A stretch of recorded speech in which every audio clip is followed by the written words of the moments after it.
South Africa's ruling party, the African National Congress, has a new leader. Controversial former Deputy President Jacob Zuma defeated his fellow party member, President Thabo Mbeki, to ascend to the ANC's top position. Mbeki and Zuma are bitter political rivals. In order to survive, they both must negotiate with the tripartite alliance. Its members include the Congress of South African Trade Unions, otherwise known as COSATU, and the South African Communist Party, also known as the SACP. I spoke to Professor Adam Habib in Johannesburg about recent developments and how Jacob Zuma, despite his controversial reputation, won the ANC's top job. If you want to truly understand the popularity of Jacob Zuma, you have to understand the rebellion against Thabo Mbeki. We've effectively had a rebellion from the membership against the mainstream leadership of the ANC, Thabo Mbeki and those around him. One, it's about a belief amongst some of the ANC branches, amongst the tripartite alliance partners like the Communist Party and COSATU, that this transition has been primarily beneficial to the rich. The poor and marginalized have actually not been the primary beneficiaries of this transition, and they therefore have thrown the institutional muscle behind Jacob Zuma. That added to the fact that this guy is an incredibly popular politician in the sense that he is able to strike a rapport. Mbeki was an aloof president. He was a kind of intellectual figure that even reflected contempt for the masses, whereas Jacob Zuma is somebody who doesn't quote Shakespeare. He ends up doing a jig on the platform, and people relate to that. In addition to the rebellion of COSATU, the largest trade workers' union in the country, critics cite the economic policies pursued by Thabo Mbeki as precipitating his downfall. That economic policy largely was very neoliberal in nature, emphasized privatization, deregulation, cutbacks in state expenditure, the kind of normal classic thing. The only exception was labor rights reform. Other than that, in every other sense, it was neoliberal. What happened was it managed to stabilize our macro finances, but what it also did was double unemployment in our society and greatly increase poverty and inequality in the society. Now, it's also true that in the last 3 or 4 years, policy has begun to change under Mbeki. Nevertheless, I don't think it's gone far enough for COSATU and the Communist Party, because what it's done is there are still elements of the old policies.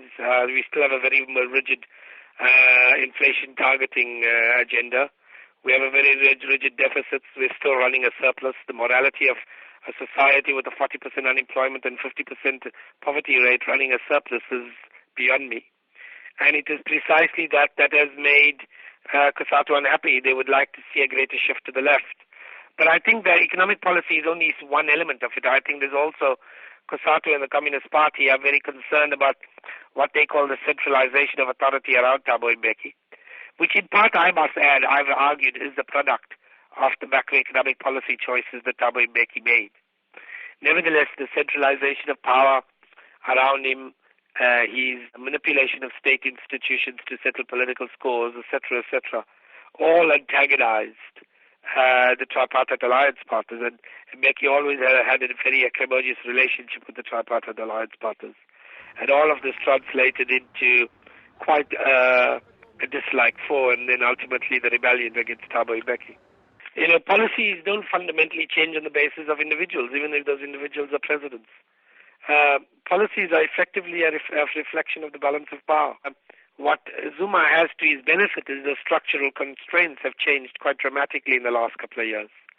The Washington Consensus, for instance, has lost its shine. We're now in a world where China and India have become major players in the global economy. Those developments fundamentally change the game plan.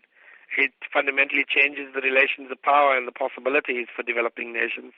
And it's precisely that which creates great opportunities to move to the left. What we're likely to see is policy changes. They will be very much in line with what has already happened over the last 2 or 3 years. More vigorous action on the crime and HIV/AIDS front. But I don't anticipate suddenly a much more radical shift to the left.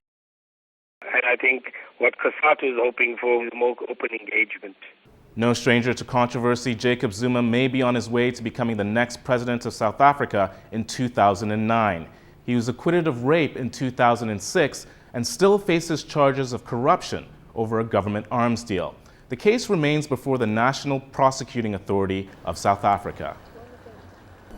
Insofar as all that investigation has been carried out, enough ground has been covered to a point where information suggests or evidence is to the effect that there is a prosecutable case. However, the NPA is yet to make a decision in this regard. That decision is imminent. That decision has not been made. The answer is an interesting one. What do we do about it? I think it does put us into a bit of a dilemma. The chief prosecutor says that there are significant charges and that he has a case to answer for.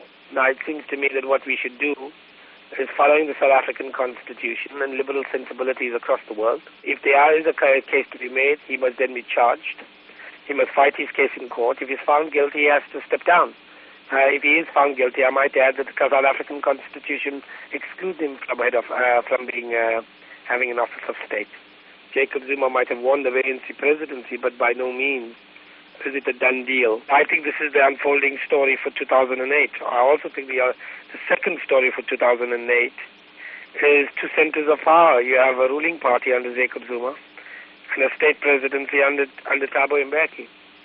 And I think there could be that conflict between these two centers of power could evolve in a particular direction that undermines stability and democracy.